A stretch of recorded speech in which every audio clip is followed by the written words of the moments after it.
안녕하세요. 미조용 버썰입니다. 오늘 이야기는 사연자님이 새 차를 뽑고 겪은 일이라고 하는데요. 산길을 달리다 겪은 일인데 어떤 이야기인지 지금 바로 시청해 보겠습니다. 이야기 시청 전 멤버십 가입 한 번씩 부탁드리겠습니다. 이야기 시작합니다.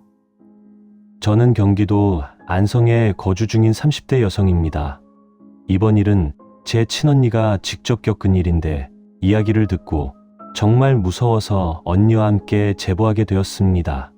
이야기는 언니의 경험담이므로 언니의 입장에서 들려드리도록 하겠습니다. 새 차를 뽑고 처음으로 멀리 나가본 날이었습니다.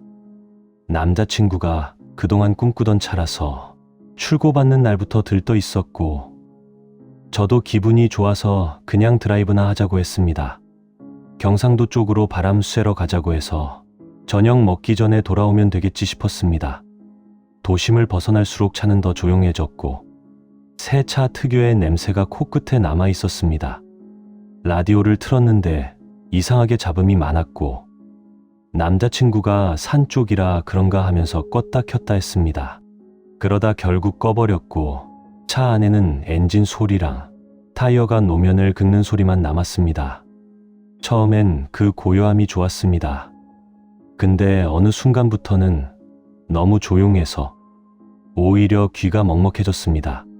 창밖은 논이랑 낮은 산이 번갈아 나오다가 어느 구간부터는 가로등도 인적 없는 도로가 계속 이어졌습니다. 내비는 계속 직진만 시켰고 가장 빠른 길이라고 했습니다. 제가 여기 너무 외진데 돌아갈까 했더니 남자친구는 새 차 성능 좀 느껴보자며 웃었습니다. 그때였습니다. 앞쪽 갓길에 사람이 서 있는 게 보였습니다. 멀리서는 그냥 어둠 속 기둥 같은데 가까워질수록 사람 형태가 확실해졌습니다. 가로등 없는 구간이라 헤드라이트에만 잡혔고 그 사람은 팔을 들고 있었습니다. 손을 흔드는 건지 막는 건지 애매한 자세였습니다. 남자친구가 속도를 줄였습니다. 저는 본능적으로 서지 말자 했습니다. 너무 외진데다 시간도 이미 해가 기울어서 산 그림자가 도로를 덮고 있었습니다. 근데 남자친구는 사람이 위험해 보이진 않다면서 비상등을 켜고 갓길에 살짝 붙였습니다. 창문을 조금만 내렸습니다. 한 손 폭 정도만 열었고 저는 안전벨트를 더 꽉 잡았습니다. 그 사람은 입꼬리가 이상하게 올라가 있었습니다. 웃는 건데 기쁘거나 반가운 웃음이 아니었습니다. 누가 보면 괜찮은 척하는 표정 같았습니다. 남자친구가 무슨 일 있으세요? 물었습니다. 그 사람은 대답을 바로 안 했습니다. 창문 틈 사이로 얼굴을 더 들이밀었고 저는 그 순간 숨에서 이상한 냄새가 났던 걸 기억합니다. 술 냄새도 담배 냄새도 아닌데 양 냄새 같은 병원 복도에서 맡는 소독약이랑 금속 냄새가 섞인 느낌이었습니다. 그 사람은 작은 목소리로 좀 태워주이소 했습니다. 경상도 사투리였습니다. 집이 저쪽인데 발이 아파서 못 가겠습니다. 이런 식으로요. 말투는 공손한데 눈이 공손하지 않았습니다. 눈이 계속 차 안을 훑었습니다. 제가 어디까지요? 라고 묻자 그 사람은 잠깐 멈칫했습니다. 그리고 저기 조금만이라고 했습니다. 방향을 손으로 가리키는데 가리키는 쪽은 더 깊은 산길 같은 쪽이었습니다. 내비도 그쪽으로는 길 표시가 희미했습니다. 남자친구가 거절하려는 듯 저희도 길이 하니까 그 사람이 갑자기 웃었습니다. 소리가 거의 안 나게 웃는데 어깨만 들썩였습니다. 그러더니 새 차네에 라고 말했습니다. 그 사람은 새 차라는 걸 단번에 알아챘습니다. 저는 그때 확신했습니다. 이 사람은 지금 도움을 청하는 게 아니라 상황을 보고 있다는 거. 그래서 제가 남자친구 팔을 잡고 아주 작게 가자 했습니다. 남자친구도 뭔가 느꼈는지 죄송합니다 하고 창문을 올리려고 했습니다.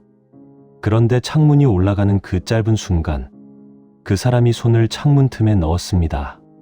손가락이 유리와 프레임 사이에 끼는 느낌이 들었고 남자친구가 놀라서 창문을 다시 내렸습니다. 그 사람은 그 틈을 이용해서 얼굴을 더 가까이 들이밀었습니다. 그리고 말했습니다. 문 좀 열어보이소라고요. 그 말이 왜 그렇게 무서웠는지 모르겠습니다. 태워달라가 아니라 문을 열어라였습니다. 부탁이 아니라 지시처럼 들렸습니다. 남자친구가 안 됩니다 하고 강하게 말하자 그 사람의 표정이 순식간에 바뀌었습니다. 웃던 입이 쭉 내려가고 눈동자가 흔들리지 않게 고정됐습니다. 그 사람은 낮게 말했습니다. 안 열면 따라가면 되지라고요. 남자친구가 바로 차를 출발시켰습니다. 타이어가 자갈을 튀기면서 튀어나갔고 저는 뒤를 돌아봤습니다. 그 사람은 갓길에 그대로 서 있었습니다. 손을 내리지도 않았고 마치 우리가 떠날 걸 알고 있었다는 듯 멀어지는 차를 가만히 바라봤습니다. 저는 심장이 너무 빨리 뛰어서 숨이 얕아졌습니다. 남자친구는 별사람 다 있네 하고 말없이 운전만 했습니다. 한동안 뒤에서 아무것도 따라오는 게 없었습니다. 그렇게 5분쯤 지났을까요? 남자친구가 사이드미러를 보더니 뒤에 어떤 차가 나타났다 했습니다. 이 도로에 다른 차가 있을 리가 없다고 생각했는데 뒤에서 차 한 대가 붙어오고 있었습니다. 그 차는 헤드라이트가 한쪽이 어둡게 꺼져 있다고 했고 제가 뒤를 돌아보니 그 차는 빠른 속력으로 점점 더 우리 차에 붙었습니다. 남자친구도 이를 알고 속도를 올렸고 산길인데도 위험한데 무서우니 계속 밟았습니다. 근데 뒷차도 같이 붙었습니다. 거리가 줄어드는 속도가 정상적이지 않았습니다. 마치 우리가 올리면 그쪽은 더 올리는 것처럼 놀이처럼 따라왔습니다. 저는 경찰서, 파출소, 편의점, 아무데나 들어가 했습니다. 남자친구는 내비에서 주변 검색을 눌렀는데 이 근처에는 아무것도 안 나왔습니다. 도로는 계속 어둡고 옆은 논인지 밭인지 모를 검은 평면만 펼쳐졌습니다. 뒷차가 갑자기 상향등을 켰습니다. 속도를 일정하게 유지하려 했습니다. 그러자 뒷차가 더 붙었습니다. 거의 범퍼에 닿을 듯 가까웠습니다. 제 머릿속에는 박을 건가 이 생각만 맴돌았습니다. 새 차고 뭐고 지금은 살아야 한다는 생각밖에 없었습니다. 그때 제 시야에 길가의 작은 표지판이 잠깐 들어왔습니다. 글자가 잘 보이진 않았는데 정신병원이라는 단어가 확실히 보였습니다. 저는 순간 온몸이 얼어붙었습니다. 왜냐하면 그 표지판이 우리가 가고 있는 방향이 아니라 우리가 지나온 방향을 가리키고 있는 것처럼 보였기 때문입니다. 즉, 이 근처 어딘가에 정신병원이 있다는 뜻이었습니다. 남자친구도 그걸 봤는지 아까 그 냄새라고 중얼거렸습니다. 저는 그때 처음으로 아까 그 사람 숨에서 나던 수독약 같은 냄새가 그냥 기분 탓이 아닐 수도 있겠다고 생각했습니다. 뒷차는 여전히 붙어 있었고 상향등을 껐다 켰다 반복했습니다. 마치 신호를 보내는 것처럼. 저는 겁이 나서 고개를 숙였는데 그럼에도 빛이 얼굴을 뚫고 들어왔습니다. 그러다 도로가 약하게 굽는 구간에서 뒷차가 옆으로 비켜나려 했습니다. 추월하려는 듯 왼쪽으로 나오는 게 보였습니다. 저는 추월하면 끝이다 라는 이상한 공포가 올라왔습니다. 추월해서 우리 앞을 막으면 이 외진 도로에서 우리는 아무것도 못할 게 뻔했습니다. 그래서 그런지 남자친구가 이를 악물고 속도를 더 올렸습니다. 엔진이 크게 울었고 자체가 가볍게 떨렸습니다. 근데 뒷차는 추월을 멈추지 않았습니다. 옆으로 반쯤 나와서 우리 창문 쪽을 맞췄습니다. 그 순간 옆창으로 그 운전자의 얼굴이 스쳤습니다. 한쪽 헤드라이트가 죽어있는 차.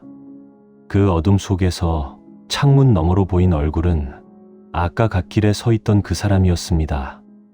저는 숨이 멎었습니다. 똑같은 입꼬리, 똑같은 눈, 단지 이번엔 핸들을 잡고 있었습니다. 그 사람은 우리를 보며 웃었습니다. 저는 비명을 질렀고 남자친구는 욕을 하면서 핸들을 잡아당겼습니다. 다행히 큰 사고로 이어지진 않았습니다. 하지만 그 뒤로는 이게 단순한 위협이 아니라 마치 그 사람이 우리를 사냥하고 있다는 생각이 들었습니다. 그 사람은 우리를 죽이든 차를 세우게 만들든 목적이 뚜렷했습니다. 그때 멀리 불빛이 보였습니다. 몇 개의 가로등과 간판 불빛이 희미하게 모여 있었습니다. 저는 그걸 보자마자 저기 들어가 했습니다. 남자친구는 마지막 힘으로 속도를 유지했습니다. 우리가 그 불빛 쪽으로 빠지려는 순간 뒷차가 또 상향등을 켜고 경적을 길게 눌렀습니다. 그 소리가 마치 여러 대가 동시에 울리는 것처럼 들렸습니다. 우리가 작은 교차로 같은 곳에 들어서자 편의점 간판이 보였습니다. 그 순간 심장이 풀리는 것 같았고 저는 사람 있다 라고 중얼거렸습니다. 남자친구는 편의점 앞에 급하게 차를 세웠고 저는 문을 열고 바로 편의점 안으로 뛰고 싶었는데 남자친구가 저를 잡았습니다. 잠깐, 뒷차라고요. 뒷차는 우리 뒤로 들어오지 않았습니다. 편의점 앞 도로에 잠깐 멈추는 듯 하더니 천천히 지나쳤습니다. 창문이 내려가 있었고 그 사람의 얼굴이 불빛 아래에 잠깐 드러났습니다. 그 얼굴은 지쳐 보이기도 초조해 보이기도 했습니다. 근데 그 눈은 끝까지 차 안을 보고 있었습니다. 그 사람은 지나치면서 손을 들었습니다. 편의점에 들어가서 직원한테 바로 말했습니다. 뒤에서 이상한 차가 따라왔는데 혹시 경찰서가 주변에 있는지 물었죠? 직원이 처음엔 여기 그런 일 많다는 식으로 대수롭지 않게 보더니 우리가 떨고 있는 걸 보고 표정이 바뀌었습니다. 직원이 밖을 보더니 아까 그 차 한쪽 라이트 나간 차 맞죠? 라고 물었습니다. 저는 그 말에 다시 얼어붙었습니다. 직원은 낮은 목소리로 말했습니다. 며칠 전에도 비슷한 일이 있어서 경찰이 해당 사건을 접수하고 갔다고 했죠. 경찰이 올 때까지 우리는 편의점 안에서 문을 등지고 앉아 있었습니다. 밖에서 엔진 소리만 나면 몸이 굳었고 유리문에 비친 그림자만 움직여도 심장이 내려앉았습니다. 남자친구는 계속 룸미러를 보는 버릇처럼 창밖을 확인했습니다. 경찰이 도착해서 상황을 설명했는데 경찰도 표정이 굳었습니다. 그 차량 번호를 봤냐 물었지만 그때 우리는 번호판을 볼 정신이 없었습니다. 경찰은 근처 CCTV 확인하겠다 하고 우리한테는 큰 길로 나가서 바로 집으로 가라고 했습니다. 우리는 그날 집까지 고속도로로 돌아왔습니다.